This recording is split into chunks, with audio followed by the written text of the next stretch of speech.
everyone? Today we are going to be talking about the Bug Factory's Mealworm Grow Pods. So this is basically how it would come outside of the box.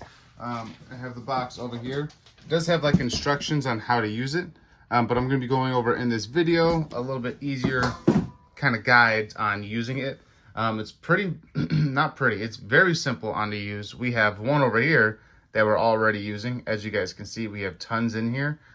We actually, I ordered a bunch to start off my colonies a lot more. And then now I've been using this to where even underneath, there's already some babies. I don't know where they're at. They're very small. Here, let me get a different picture of them and let me show you in a second.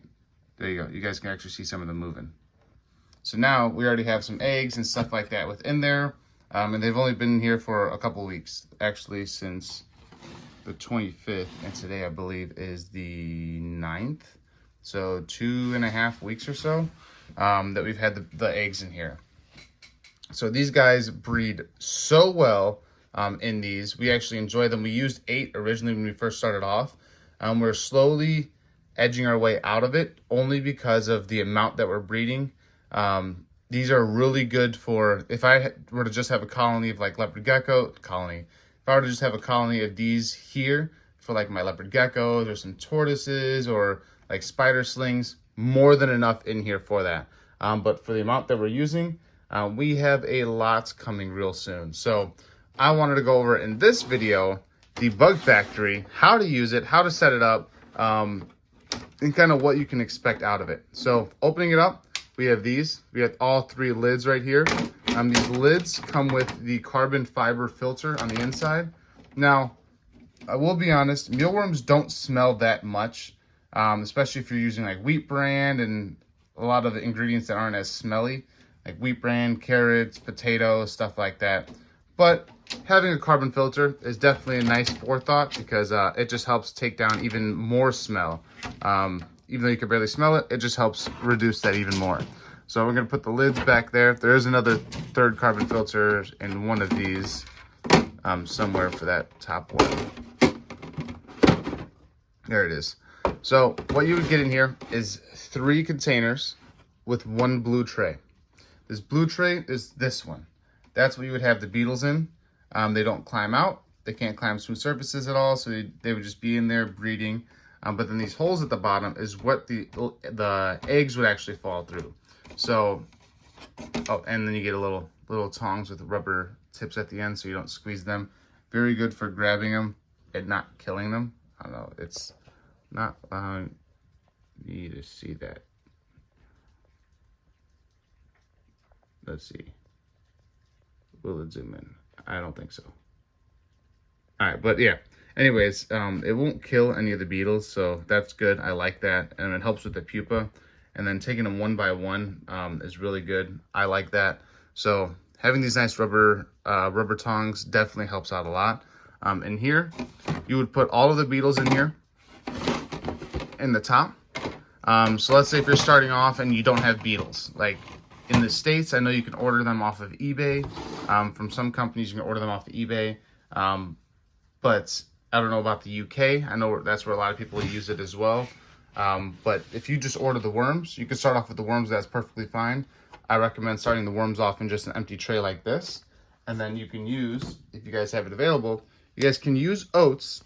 But what works best with this is smaller items or smaller ingredients like this. This is called wheat bran. The wheat bran is what we use. It falls through the holes as well. So it works for when the beetles are kind of just marching around and they're laying their eggs. The eggs kind of fall through with the wheat bran. So then it's a nice substrate for the babies that when they hatch and they grow up. But I would put them in here. After a couple weeks in here, you'll start seeing them pupate. Now, once they pupate, we all know what mealworms look like. I don't have any mealworms myself right now. I have babies because all of mine already pupated. But this is like what they kind of look like after they pupate. They'll turn into these little alien-looking creatures that like to move. Of course, the one that I grabbed doesn't like to move. But yeah, so that's what they look like. Little aliens. And then after a while, they turn into these guys. So they'll be white when they first come out, and then they're going to go brown and then black. That's just because they're kind of just shedding their skin, so the underskin is just a lot more soft, so it's white. And then it'll just darken up. The pigmentation will come in after a few hours. Usually within the first day, it'll come down to where they're jet black again. But I'd put them in here. Now, just putting them in here, it allows for them to just grow, feed them carrots, let them just be in the wheat bran. And then as they're pupating, you could just take one out and then put it on this blue tray. So if I were to put that there, let's say I'll put a couple of them there. So what's going to happen with this is, as you can see, a lot of them are down there and they're not up. So like this one right here is actually going to be a perfect example if it goes all the way. Doesn't look like it will. Let me help it. So this tray is just large enough to where if they fall down, they can't get back up. So really all the other pupa, like obviously you're going to have some that die, but usually all the other pupa will be okay. The beetles will eat the pupa, and then the worms will eat the eggs. So it kind of works down in order from there. Since the beetle is the last stage, it can eat anything and kind of like just a food web. So when you see this, obviously I haven't looked at this in a couple of days, probably like 2-3 days now, and they hatch out fast. If you keep your around like 70, if you keep your room around like 70 degrees room temperature, they're gonna breed or they're gonna hatch out within like a week. So when you have so many like I did, I ordered 60,000 mealworms, and a lot of them are pupating at the same time, and that means a lot of them are turning into beetles at the same time. We'd probably have like 200 turning into beetles every like 12 hours.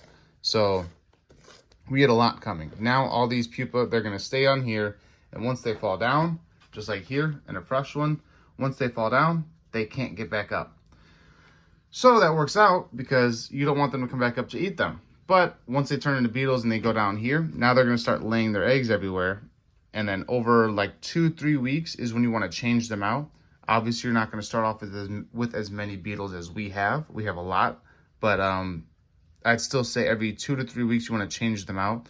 Only because you do want the larva to be relatively the same size at different stages. So I'd say every 3 weeks, maybe 4 if you want to go to 4, definitely feel free to go to 4. But with as many as we're breeding, we do that 2 to 3 week mark. But every 4 weeks at the most, if you want, you have 3 trays. So you have one that you're going to start with the beetles, and then after 4 weeks, move it to the next tray. So you'd move this over here. You would leave the frass alone, kind of like how that looks.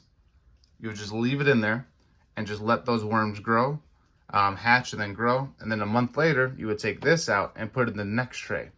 So now by then, these, after 2 months, by the time that you have to take this out, this third one out, it's been 3 full months. You could take these, pupate some of them. You could put some of them in the fridge, kind of just slow them down while you're feeding them. Or you could just take all of them and pupate them and then start the process all over again. So it's very, very simple to use. Right now, we're in the stage of, I have to take this out, because I'm going to move this blue tray over, and we're going to take a look at some of these, see if we can see any movement. You guys see some of the movement right there?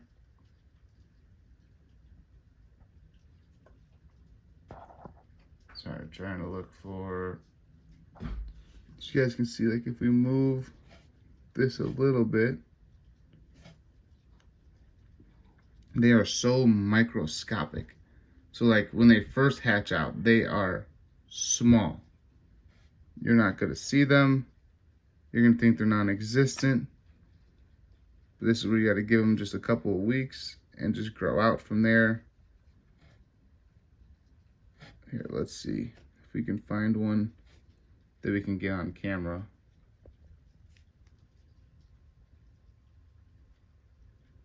Bunch of movement, but you just don't see any.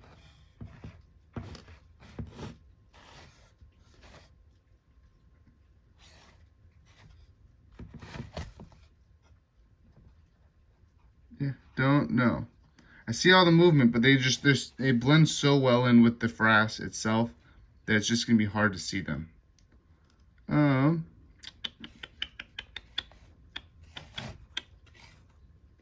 So yeah, we can't find any in there, but I will say Let's see if we can find them in here. It might be a little bit easier because this one's a little bit more, this one's a little bit older. There's more wheat bran in here though.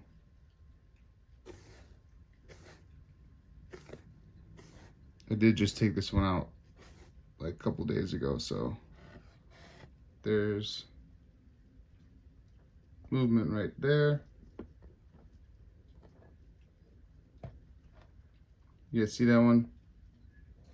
That one right there. So yeah, once they start hatching out, there's gonna be a lot of them. But for the first like week, you're not gonna need any wet food in there with them at all. Just let them do their thing. After that first week, you can go ahead and start feeding them, like in here.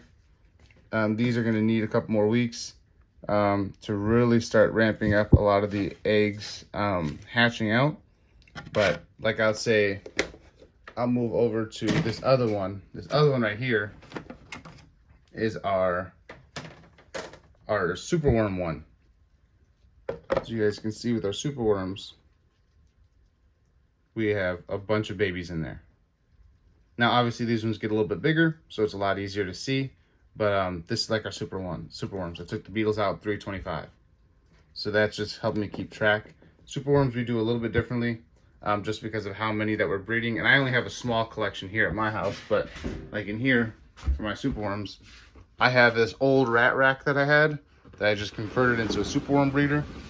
So right now I'm just looking to build up the numbers, but we have tons of superworms right there. If you guys want a video on how I breed them, doesn't look like too much until you start getting them all out of the tubes. And then we have a couple hundred in here. And now I gotta feed them as well, but we have all the pupa down here. Well, we have all the pupa in 1 ounce cups like this, separating all of them, because they'll get separated and they'll turn into the pupa like that. Then I just toss them in here. Once they turn into beetles, I'll put this down here and grab each one like that and go from there. But as you can tell, we have a lot of beetles to sort from. And I sorted this out last night. So they hatch really fast when they all start hatching. But yeah, so for this, guys, like I said, I'll go over it one more time. 3 steps to it. The steps are very simple. What you want is, here, let me add more wheat bran to this now that it's just eggs in there. But what you want, guys, is just a constant supply. If you are consistent with it, I can trust and believe you'll have a good amount of superworm or mealworms in here. Like I said, here's a couple thousand in here. These are gonna have so many eggs that they're laying. A lot of them aren't even jet black. A lot of them are still brown. They're still extremely fresh, and they live for a couple of months. But then if you use this 3 tiers, it's gonna be great. I recommend using it unless you are looking to breed so many, and when I say so many, I mean tens of thousands a month, tens of thousands. That's the only thing that I would say upgrade to a more commercial setting. But for now, with the 2,000 of these, they lay around like 500 eggs each throughout the 2-3 months that they are. And let's say I have, I don't know, maybe 2,000 in here, maybe 2.5. And I'd say if half of those are female, that's like 1,200. 1,200 times 500 is a lot of mealworms that you're going to be getting over the course of 3 months. And then you're still pupating more and then bringing more out on here, turning them into beetles, and just keep going. So you're going to have well over 100,000 beetles. Let me take that back. If you guys are looking to produce a lot more, like 50,000 plus a month, then maybe do that. But for the most part, guys, these work great. The concept of it is amazing. Once we saw them, we definitely wanted to start selling them. So we talked to the big man, and we actually have a bunch of these ourselves. So we've been selling them at shows. But I did want to make an updated video on it. I may redo it later on, probably within the next 6 months or so. Just as we grow our own colonies, I'd like to redo it and make the videos a little bit better. But for now, guys, if you have any questions, feel free to reach out. I love you guys. Thank you for watching the videos, and I'll see you guys in the next one. Peace!